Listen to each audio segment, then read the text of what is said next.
As my heir, William now assumes the Scottish titles which have meant so much to me.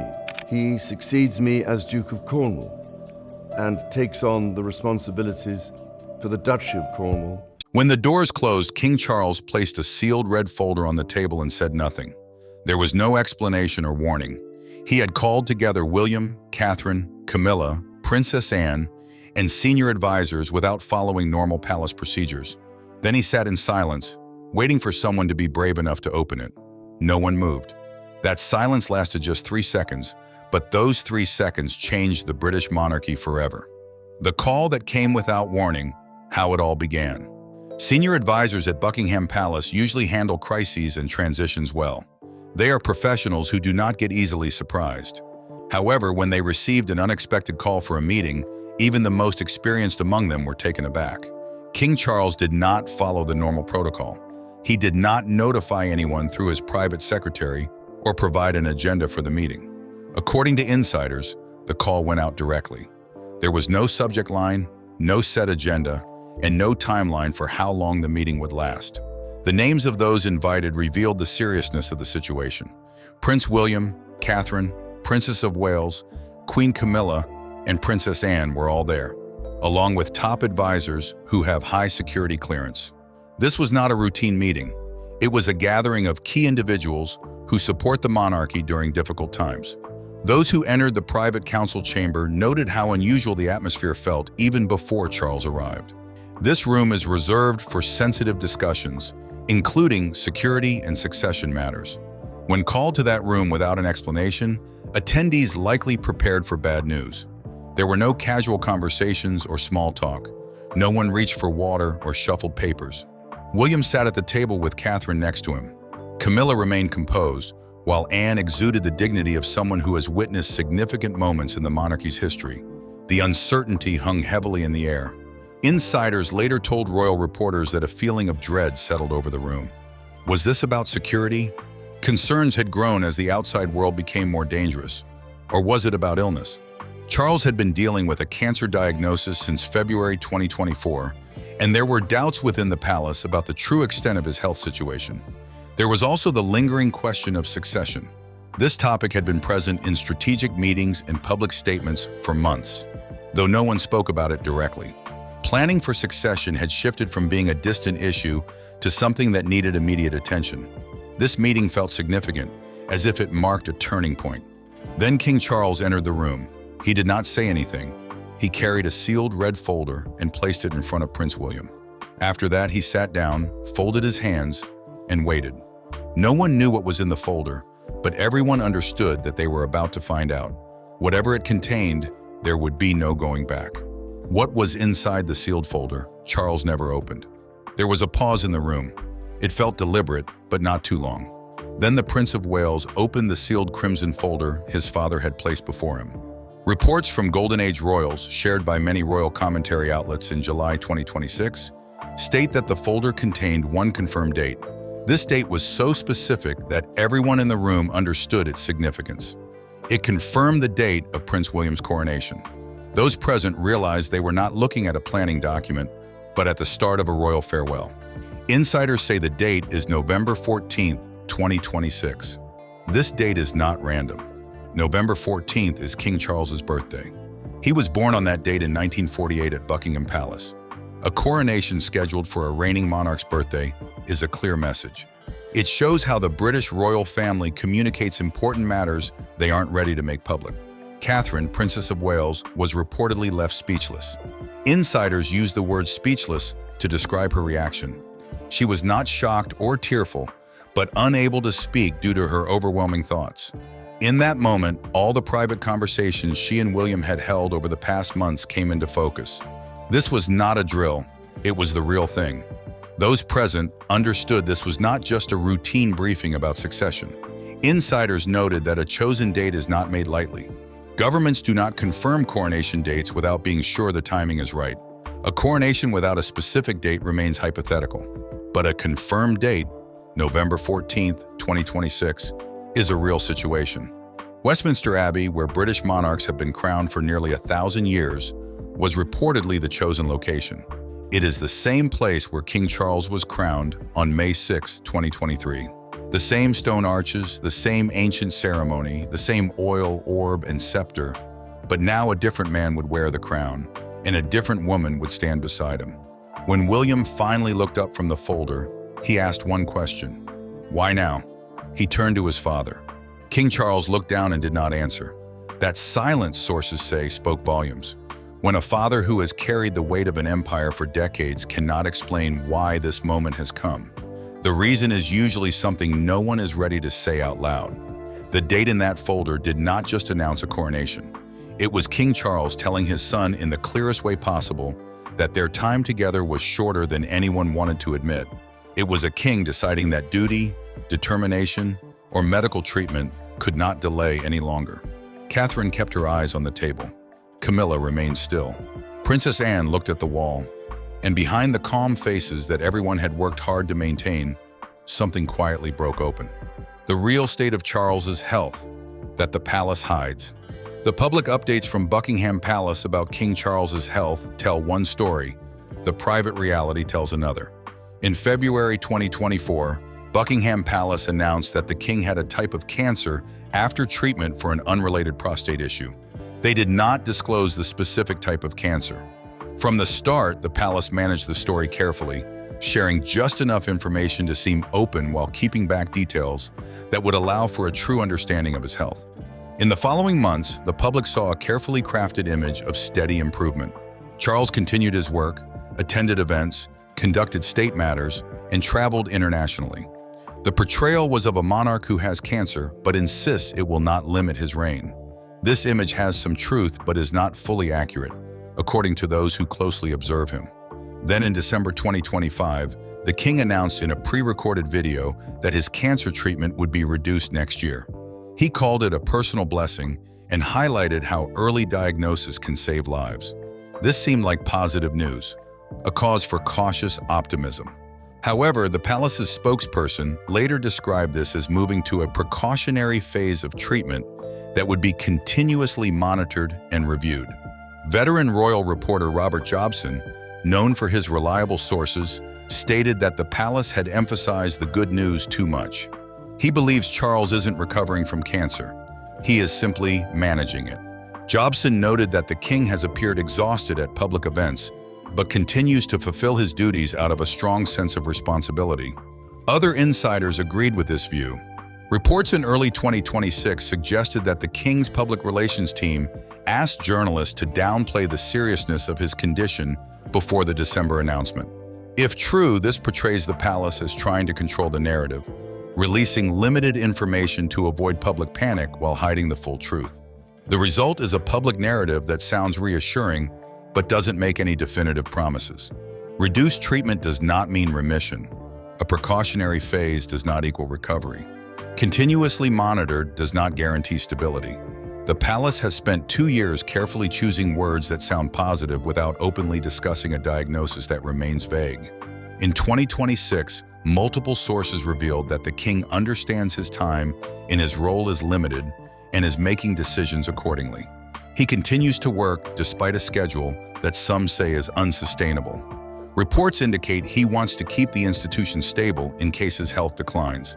He went ahead with a state visit to the United States, including a meeting with Donald Trump, despite concerns from doctors and aides. Queen Camilla allegedly urged him to reduce his commitments, but he refused. If you want to understand why a secret crimson folder appeared in a private council meeting, or why a coronation date was suddenly presented to Prince William, it all ties back to the king's undisclosed diagnosis. The palace has been working hard to soften the reality of his condition. The question was never if this moment would arrive, but when. Inside that room, the king finally revealed his answer. Why now, the question? William asked that Charles ignored. William asked his father one question. Why now? He only needed to ask once.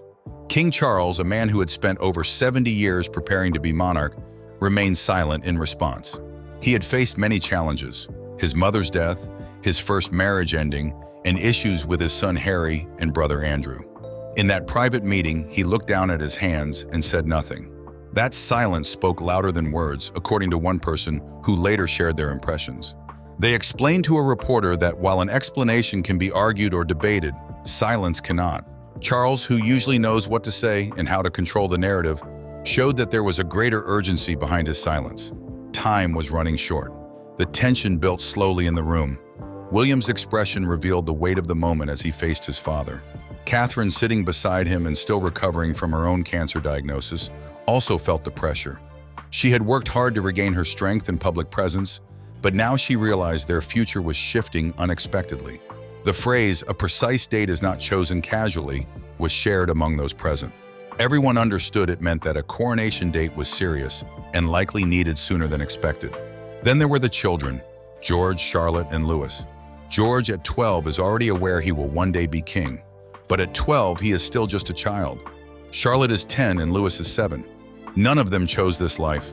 They were born into it, just like their father and grandfather. In that room, William and Catherine felt the burden of leading their children into responsibilities they were too young to grasp fully. Their fear wasn't about the crown itself. William had prepared for this role for 43 years and was ready for the responsibilities. Their fear was about the impact on family life. They worried about their children waking up one day to a changed world without understanding it.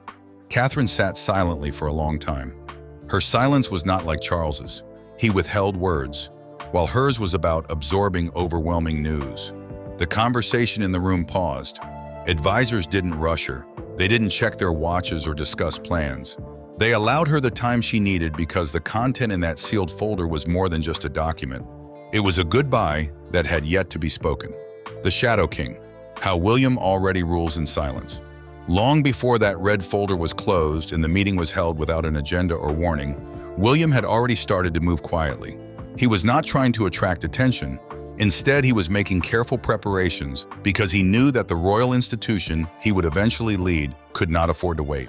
According to Rob Shooter's Naughty But Nice Substack, Prince William, 43, had organized several private meetings in London in the weeks leading up to the palace gathering. These meetings were not officially scheduled in the royal calendar, but focused on important discussions about the future of the monarchy. These conversations covered plans for William's potential reign, the style of his coronation, and his vision for the monarchy when it becomes his responsibility. These aren't routine briefings, a senior royal source told Shooter. They're significant conversations looking ahead, and none of it is meant for the public. William reportedly used his father's busy schedule and international trips as opportunities to hold these private talks. When Charles was in Washington or tied up with other royal duties, those were the moments William took advantage of.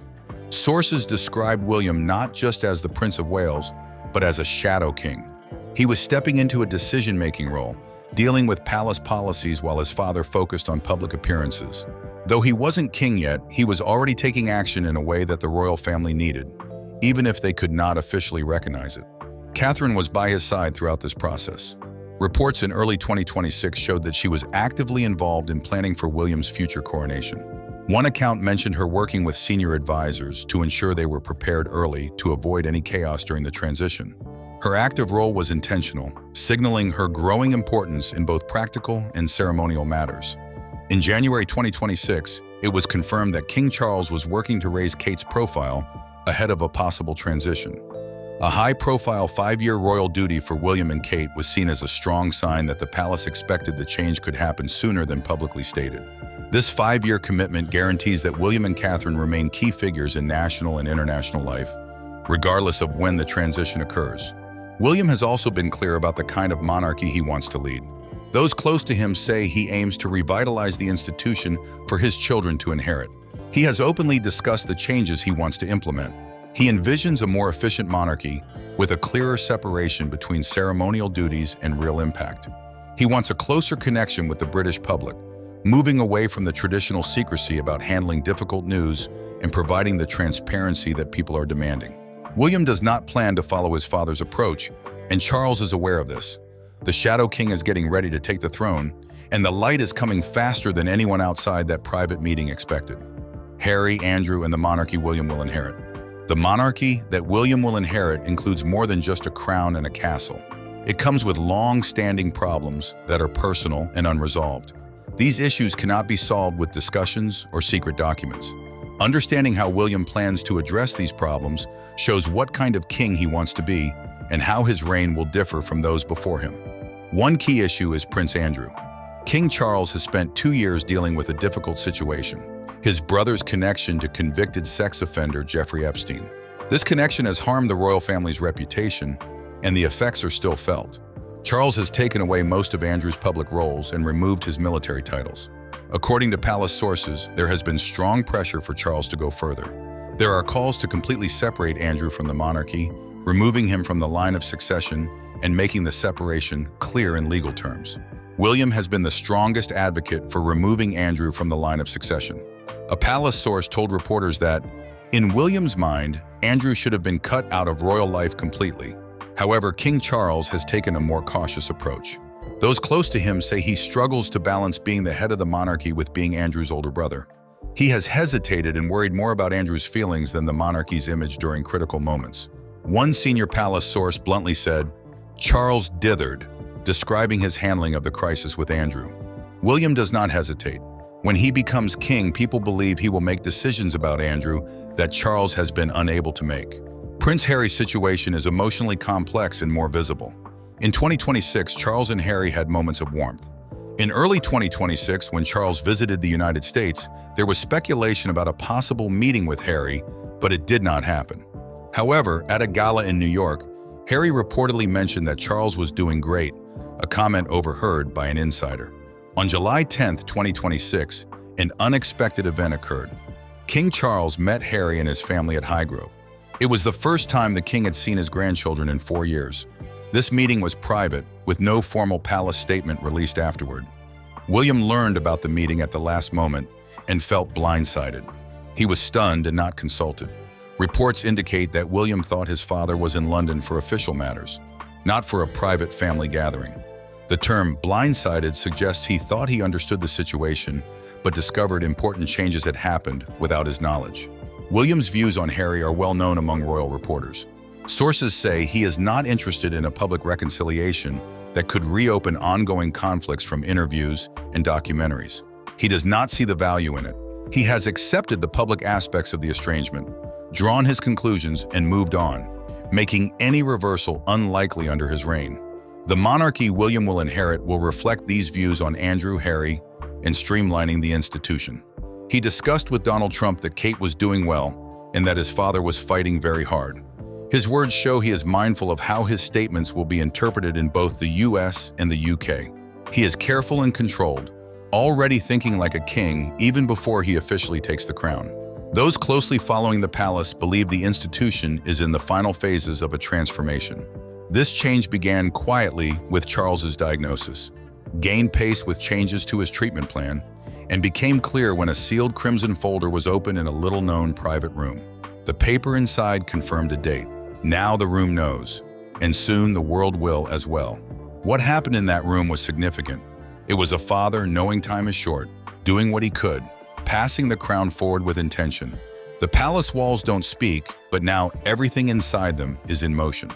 Something has shifted at the center of the British monarchy, and what happens next will shape it for generations. If this story resonates with you, you know what to do.